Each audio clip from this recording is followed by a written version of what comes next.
Hello friends, comic বিডিতে আপনাদের স্বাগতম। আজ আমরা আলোচনা করব এমসিইউর মধ্যে নিক ফিউরির সিরিজকে নিয়ে। তো চলুন দেরি না করে শুরু করা যাক।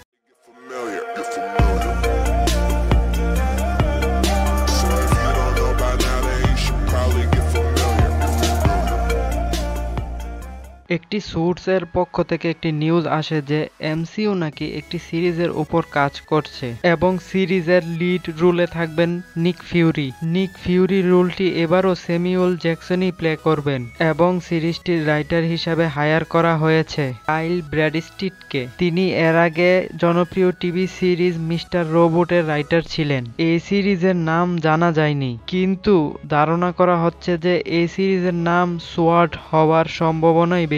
যারা জানে না সোয়ার্ড কি তাদের জন্য বলে রাখি, সোয়ার্ড অনেকটা শিল্ডের মতন। শিল্ড পৃথিবীতে কাজ করে এবং সোয়ার্ড মহাকাশের মধ্যে কাজ করে। সোয়ার্ডের একটি হেডকোয়ার্টার আছে যেটি মহাকাশের মধ্যে। স্পাইডারম্যান ফার ফ্রম হোমের পোস্ট ক্রেডিট সিনের মধ্যে আমরা নিক ফিউরিকে সোয়ার্ডের হেডকোয়ার্টারের মধ্যে দেখি এবং ওয়ান্ডা ভিশন সিরিজের মধ্যেও আমরা সোয়ার্ডকে দেখতে পাবো।